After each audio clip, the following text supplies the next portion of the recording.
School dog बस। एक गांव में सागर और बबीता कहकर धनवान रहते थे।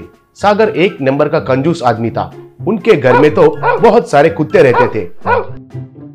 वे उन कुत्तों को घुमाने के लिए बंसी कहकर एक बूढ़ा आदमी को काम पर रखे। बंसी उन कुत्तों को सुबह में 1 घंटा और शाम में 1 घंटा घुमाता था।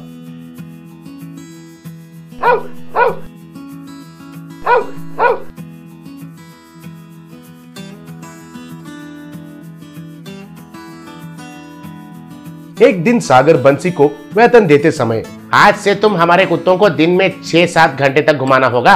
आजकल वे बहुत आलसी बनकर बहुत सो रहे हैं। ऐसे किया तो ही मैं तुमको पूरा वेतन देता हूँ। मालिक, आप तो महीने के लिए केवल 2000 रुपए देते हैं। इतने सारे कुत्तों को 2 बार घुमाने से ही मुझे दिन में तारे दिख रहे हैं। इतने घंटे उनको घुमाना मुझसे नहीं होगा सर। फिर तो छोड़ दो, मुझे कोई दूसरा नहीं मिलेगा कहकर समझ रहे हो क्या? तब बंसी चला गया। ये कौन सा अजीब बात है जी? बूढ़े आदमी को पकड़कर कुत्तों को 6-7 घंटा घुमाने को कहते हो? असल में कोई भी इतने घंटे कुत्तों को बाहर छोड़ते हैं क्या? आखिर में आपका इरादा क्या है? ये कुत्ते घर में रहने से हर बार खाने के लिए भौंकते रहते हैं, इसलिए हमें बहुत कच्चा भी होता है। अगर सड़क पर घूमेंगे तो कुछ न कुछ कचरा खा लेंगे। यही है मेरा इरादा। छी, मैं तो आप इतने कंजूस निकलोगे ये भी नहीं सोची थी। लेकिन इतने सारे कुत्तों को क्यों पालना है? किसी को दे सकते हैं ना, तब तो बिल्कुल खर्चा भी नहीं होता है ना।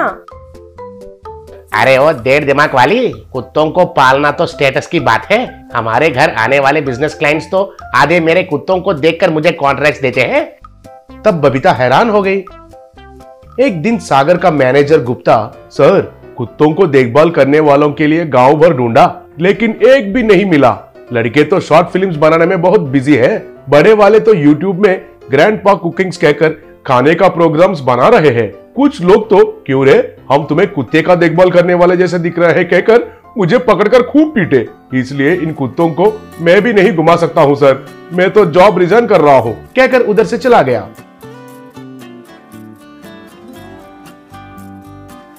तब सागर को क्या करना है कुछ समझ में नहीं आया।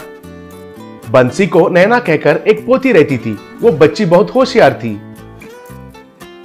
एक दिन बंसी नैना से, देखो बेटी, मालिक मुझे फिर से बुलाए हैं। कुत्तों को पहले जैसा देखा तो बस है कह रहे हैं, जाओ क्या? नहीं दादू, वो बहुत लालची आदमी है। कोई भी नहीं मिला है, इसलिए वो तुम्हारे पास आया है। तुम मत जाओ। ऐसा नहीं है बेटी, उन कुत्तों के बारे में सोचा तो मुझे दया लग रहा है। उनको भी थोड़ा खेलना कूदना करना है ना। बेचारे वे तो जेल में कैदी जैसे बंदी हुए हैं। तुम्हारे मालिक को सबक मिलना है और उन कुत्तों को खुशी मिलना है। ऐसे मैंने एक प्लान बनाया है दादू। अगले दिन नैना एक मिनी स्कूल बस पर जा रही थी। उसमें कुछ गली के कुत्ते थे। सागर तो उनके कुत्तों को घुमा रहा था। फिर उनको देखकर बस को रोका। नैना तो बस उतरकर आई। ये क्या है बेटी? ये छोटा सा स्कूल बस क्या है और उसमें ये कुत्ते क्या है? मैं तो नया सा डॉग स्कूल को शुरू किया है अंकल। मैंने रोज घर घर जाकर कुत्तों को बस में चढ़ाकर स्कूल ले जाती हूँ। ऐसे सुबह में 1 घंटा और शाम में 1 घंटा इनका स्कूल रहता है। तब सागर खुश होकर, हाँ, फिर तो मेरे कुत्तों को भी तुम्हारे स्कूल में ज्वाइन करो बेटी। इनको घुमाने के लिए मेरे पास वक्त और ताकत नहीं है और बहुत तकलीफ भी हो रहा है। तब नैना उन कुत्तों को देखकर, ये तो LKG है, ये फर्स्ट क्लास है, ये दोनों तो 3rd क्लास है और हमारे स्कूल में तो सीट खाली नहीं है अंकल। बस में तो सीट खाली पड़े है ना बेटी, इनको लेके जाओ। तुम्हें मैं प्रणाम करता हूँ। ठीक है, फिर इन सबको मिलाकर डोनेशन 1 लाख रुपए और स्कूल फीस महीना में 20,000 और बस फीस 10,000 होता है। आपको ठीक है ना? पैसे कितना भी खर्चा होने दो, मुझे कोई परवाह नहीं है, लेकिन इनका सरदर्द तो दूर होगा तो बस है। तब नैना उन कुत्तों को स्कूल बस में चढ़ाई।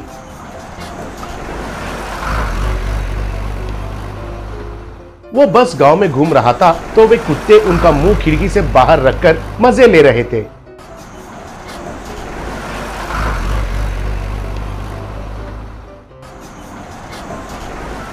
नैना उन कुत्तों को एक छोटा सा पार्क में छोड़ दिया।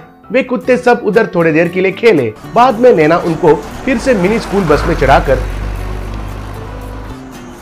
सागर के घर पहुंच जाई।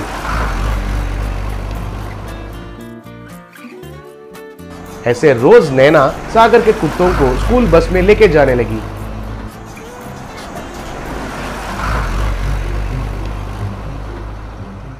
वे कुत्ते तो बहुत एंजॉय करने लगे।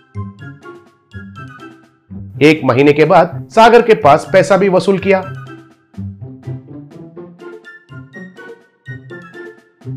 बंसी एक दिन नैना से, तुम तो साधारण बच्ची नहीं हो, वो कंजूस मुझे 2000 देने के लिए इतना मरता था, लेकिन अब तो वो तुम्हें बहुत इज्जत देकर हजारों हजारों रुपए दे रहा है।